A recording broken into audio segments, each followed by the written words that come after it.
Hello 8th class. Now today we are going to start our next chapter, and the chapter is chapter number 8, and the chapter name is cell structure and function.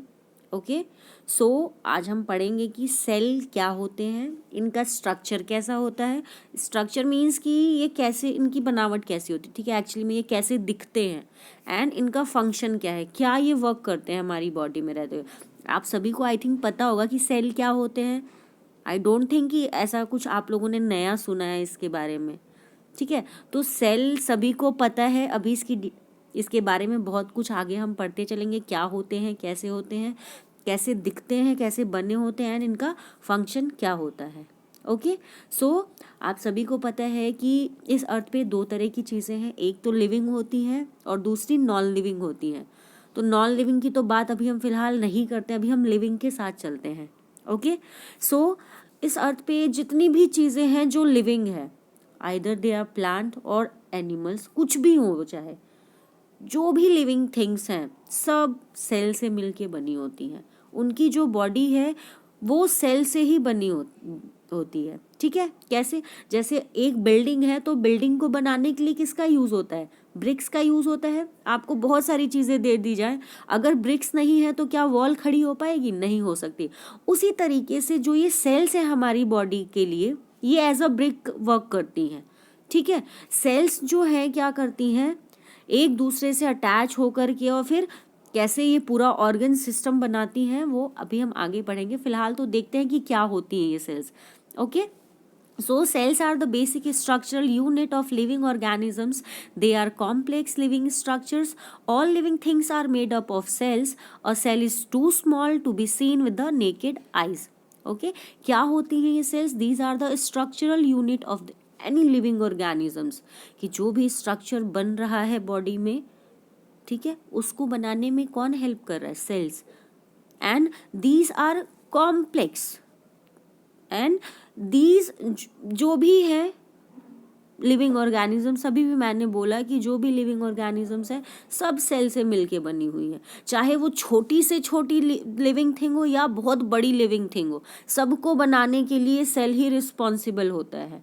And जो, अगर हम एक cell की बात करते हैं, single cell की, तो सिंगल सेल इतना छोटा होता है कि हम इन्हें नेकेड आई से नहीं देख सकते हैं, because they have very small structure, so we cannot see these cells with our naked eyes. तो इसीलिए जब सेल की स्टडी स्टार्ट हुई तो सेल्स को देखने के लिए क्या किया गया, बहुत सारे माइक्रोस्कोप्स का डेवलपमेंट स्टार्ट हो गया, ठीक है. बिकॉज नेकेड आई से तो हम इन्हें देख नहीं सकते थे. अब एक चीज़ बनी उसके बाद ही तो दूसरी चीज़ बनी, तो उस तरीके से फिर माइक्रोस्कोप्स का जो है वो माइक्रोस्कोप्स की जो डिस्कवरी है वो स्टार्ट हुई. पहले बहुत ज़्यादा मैग्नीफिकेशन और पावर वाले नहीं थे, फिर धीरे धीरे इम्प्रूव हुआ, और जो माइक्रोस्कोप थे वो हाई मैग्नीफिकेशन एंड रिजोल्यूशन वाले डेवलप किए गए डिफरेंट साइंटिस्ट के द्वारा. ओके सो देखते हैं कि अब ये जो डिस्कवरी है सेल्स की वो कैसे हुई. सबसे पहले जो सेल्स थी उनको किसने ऑब्जर्व किया, रॉबर्ट हुक ने इन 1665. और इन्होंने जब देखा तो किस में देखा था, डेड कॉक सेल्स में देखा था, ठीक है. स्टेम्स होती हैं ना, तो जो स्टेम्स में आप, अब स्टेम्स को काट के अगर निकाल दिया गया, ठीक है, तो क्या होता है, वो जो भी एक टुकड़ा ले लो जैसे लकड़ी का, तो उसमें क्या किया इन्होंने, स्टडी करा और फिर उसमें देखा कि ये तो कुछ स्ट्रक्चर्स दिख रहे हैं, फिर उन्हें पता चला कि ये सेल्स हैं. देन 1838 में जर्मन साइंटिस्ट थे स्लाइडन, वो उन्होंने क्या बताया कि जो भी प्लांट मटेरियल्स होते हैं वो भी किससे मिलके बने होते हैं, सेल से. उसके बाद फिर एक जर्मन साइंटिस्ट आया, स्वान, उन्होंने भी यही से, उन्होंने डिफरेंट चीज़ बताई. उन्होंने ये बताया क्या कि एनिमल पार्ट्स जो होते हैं उनमें भी क्या होते हैं, सेल्स होती हैं, ठीक है. And another scientist Robert workout थे, उन्होंने क्या बोला कि इन्होंने डिस्कवर किया that new living cells arrows from the pre existing living cells. अब देखो क्या होता है कि जो बॉडी है ना उसमें न्यू सेल्स बनती रहती हैं, और न्यू सेल्स का फॉर्मेशन किससे होगा, जो प्री एग्जिस्ट कर रही हैं लिविंग सेल्स उन्हीं से होता है. ओके सो इस तरीके से डिस्कवरी जो है सेल्स की होती गई और सेल्स के बारे में बहुत सारी चीज़ें बताई गई, ठीक है। जैसे ये कि जो भी नई सेल्स बन रही हैं वो प्री एग्जिस्टिंग सेल से बनती हैं। ओके, फिर जो उसके बाद जो भी ऑर्गेनाइजेशन होता है सेल्स का बॉडी में, वो क्या करता है, लिविंग ऑर्गेनिज्म का स्ट्रक्चर डिटरमाइन करता है। एंड जो भी फंक्शनिंग होती है ऑर्गेनिजम्स की, वो डिपेंड किस पे करती है कि उसका जो सेल है वो किस तरीके से वर्क कर रहा है। ठीक है, तो डिफरेंट टाइप की थियोरीज दी गई, सेल थियोरी में डिफरेंट टाइप की बातें बताई गई, डिफरेंट साइंटिस्ट। अब ठीक है, तो इस तरीके से फिर अब देखो, जब इतनी बातें पता चल गई, सेल्स के बारे में फाइनली पता चल गया, तो अब उसके बाद ऑर्गेनिजम्स की बातें आने लगी। ठीक है, ऑर्गेनिजम्स के बारे में अब स्टडी स्टार्ट हो गई। तो क्या आया रिजल्ट में कि there are 2 types of organisms.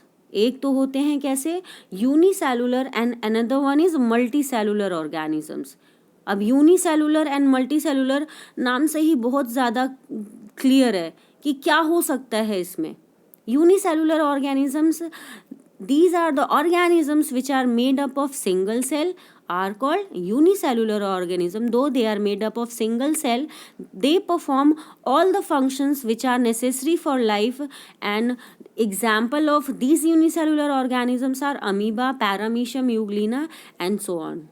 ठीक है, यूनिसेलुलर मीन्स देखो नेम से ही क्लियर है। देखो यूनी मीन्स होता है वन एंड सेलुलर मीन्स होता है सेल। ठीक है, मतलब ऐसे ऑर्गेनिजम्स जो सिंगल सेल से बने होते हैं, मतलब उनकी जो बॉडी है वो सिंगल सेल से ही बनती है, ऐसे ऑर्गेनिजम्स को हम बोलते हैं यूनिसेलुलर ऑर्गेनिजम्स। देखो डायग्राम में भी कुछ यूनिसेलुलर ऑर्गेनिजम्स के पिक्चर्स दिए हुए हैं, जिसमें पैरामीशियम है, अमीबा है, बैक्टीरिया है, ईस्ट है। These all are unicellular organisms. मतलब इनकी जो आपको बॉडी दिख रही है ना, जो इतनी बड़ी दिख रही है, एक्चुअली में तो ये माइक्रोस्कोपिक स्ट्रक्चर है, माइक्रोस्कोप से देख करके, और फिर जो भी जिसने भी ड्रॉ किया है। ठीक है, तो अब ये जो इनकी बॉडी दिख रही है सिंगल सेल है। ठीक है, बहुत सारी सेल्स नहीं, सिंगल सेल है जो माइक्रोस्कोप से देखने पर इतनी बड़ी दिखती है। ठीक है, अब ऐसा नहीं है कि अगर ये सिंगल सेल हैं तो ये बाकी लाइफ प्रोसेसेस नहीं करेंगे, कि कुछ करा कुछ नहीं, डाइजेशन हुआ लेकिन इंजेक्शन फूड का नहीं हो रहा है या एक्सक्रीशन नहीं हो रहा, सब कुछ होगा इसी सेल से ही, एक ही सेल के द्वारा ही सब कुछ होता है। ठीक है, देन उसके बाद आता है multicellular organisms. Multicellular organisms क्या होते हैं? Organisms which are made up of more than one cell are called multicellular organisms. All multicellular organisms whether made up of millions, billions and trillions of cells begin life as a single cell which is the fertilized egg। and इसके example हैं plants and animals. ठीक है, क्या होते हैं ये multi cellular organisms? देखो name से क्लियर हो रहा है कि नहीं, मल्टी मीन्स मैनी, बहुत सारे, एंड सेलुलर मीन्स सेल। तो ऐसे ऑर्गेनिजम्स जो बहुत सारे सेल्स को मिला करके बनते हैं, ऐसे ऑर्गेनिजम्स को हम बोलते हैं मल्टी सेलुलर ऑर्गेनिजम्स। ठीक है, अब इसके एग्जाम्पल्स क्या हैं? Trees and animals, plants and animals. जितने भी प्लांट्स देखो हायर क्वालिटी के, जितने भी एनिमल्स देखो आप, जो भी हैं, those all are multicellular, because उनकी जो बॉडी है वो कभी भी सिंगल सेल से नहीं बनी है, वो मोर देन वन सेल बनी हुई है। अगर 2 सेल है तो भी मल्टी सेलुलर है, और अगर मिलियन सेल है तो भी मल्टी सेलुलर है। अब वो चाहे आप एक बहुत ही छोटे से चींटी की बात कर लो या बहुत बड़े हाथी की बात कर लो, तो बोथ आर मल्टी सेलुलर। ठीक है, क्योंकि उसमें मोर देन वन सेल्स हैं उनकी बॉडी को बनाने के लिए। ओके, अब ये जो बात आई कि अब देखो एक चीज़ और दी हुई है इसमें कि चाहे उसमें मिलियन, बिलियन, ट्रिलियन सेल्स हो, लेकिन जो इनकी लाइफ है, जो भी मल्टी सेलुलर ऑर्गेनिजम्स हैं, इनकी लाइफ भी एक सिंगल सेल से ही स्टार्ट होती है। और उसके बाद वो सिंगल सेल फिर क्या होता है, सिंगल सेल में डिवीज़न होता है, और डिवीज़न होते होते फिर क्या होता है, बहुत सारे ऑर्गन और ऑर्गन सिस्टम बन जाते हैं। ठीक है, तो multicellular organisms have cellular level of organisation. ठीक है, सेलुलर लेवल का ऑर्गेनाइजेशन होता है। इसका मतलब क्या है कि कहीं ना कहीं जो ये मल्टी सेलुलर ऑर्गेनिजम्स हैं वो भी किससे बने होते हैं? सेल से ही बने होते हैं। ठीक है, एक सेल, अब देखो एक सेल है सिंगल सेल, बहुत सारी सिंगल सेल्स को आपस में मिलाया गया तो क्या बन गई? टिश्यूज़ बन गई। टिश्यूज़ को बहुत सारी टिश्यूज़ आपस में कंबाइन करी, then those tissues forms organs, organs forms organ systems, and जब ये ऑर्गन सिस्टम एक प्रॉपर वे में अरेंज होते हैं तो ये जाके ऑर्गेनिजम्स बनाते हैं। ठीक है, देखो जैसे ह्यूमंस में दिया हुआ है नीचे डायग्राम में कि एक सेल है सिंगल, वो बहुत सारे सेल्स मिलके टिश्यूज बनाए हैं, टिश्यूज से ऑर्गन सिस्टम बना और फिर उससे एक ऑर्गेनिज्म बन गया। एज लाइक सेम ऐसे ही प्लांट्स में भी होता है। ठीक है, देन अब हम आ जाते हैं shapes and sizes of cells पे। ठीक है, अभी हमने बात करा कि ये सेल्स अब क्या है, बहुत से ऑर्गेनिजम्स को डिवाइड कर दिया हमने, यूनिसेलुलर एंड मल्टी सेलुलर। अब हम आते हैं शेप्स एंड साइजेस पे कि डिफरेंट टाइप के सेल्स हैं बॉडी में, उनका शेप और साइज क्या होता है, डिफरेंट होता है, और उसको हम किस बेसिस पे कैटेगराइज करते हैं, on the basis of their function. Okay, the shapes and sizes of the cell is different depending upon the kind of the function it perform। अब जो ये डिफरेंशिएशन है शेप्स एंड साइज का, वो इस बेसिस पे होता है कि जो भी सेल है वो कैसा फंक्शन परफॉर्म कर रही है, उसका काम क्या है, उसी बेसिस पर उसकी साइज एंड शेप भी डिपेंड करती है। ओके, सेल्स जो है वो बहुत सारे शेप की होती हैं और बहुत सारे साइज की होती हैं। एज लाइक सेल्स राउंड भी होती हैं, स्फेरिकल, एलोंगेटेड भी होती हैं। सम सेल्स जो होती हैं वो long and pointed at both hands होती हैं। Some cells sometimes are quite long and some cells are branched, कुछ ब्रांच्ड भी होती हैं और कुछ बहुत लंबी होती हैं। जैसे अब हम सबसे पहले बात कर ले जो यहाँ पे दिया हुआ है, देखो नर्व सेल, आप लोग के ये डायग्राम जो दिख रहा है इसमें नर्व सेल दिया हुआ है। तो नर्व सेल जो होती हैं वो क्या करती हैं, दी सेल्स आर समटाइम्स 1 मीटर, मतलब ये जनरली 1 मीटर से लॉन्ग ही होती हैं।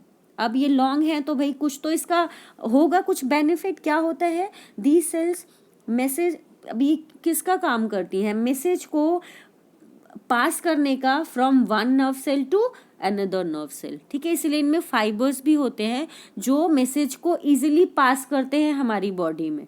ठीक है, उसके बाद आती है जो है आप लोगों की मसल्स में। ठीक है, देखो मसल्स की जो सेल होती है वो कैसे स्पिंडल शेप होती हैं, ताकि अब इसका क्या है, इसका बेनिफिट स्पिंडल शेप होने का कि जब मसल्स में कॉन्ट्रैक्शन एंड रिलैक्सेशन होता है तो वो इजीली हो सके।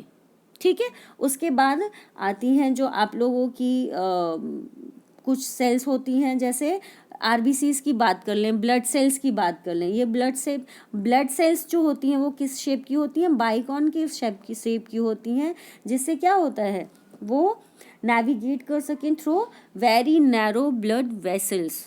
ओके, सो जैसा भी फंक्शन है उसी बेसिस पर ये जो सेल्स हैं इनकी शेप एंड साइज भी डिपेंड करती है। Okay, so these are all about the function, shape and this is the introduction of this chapter.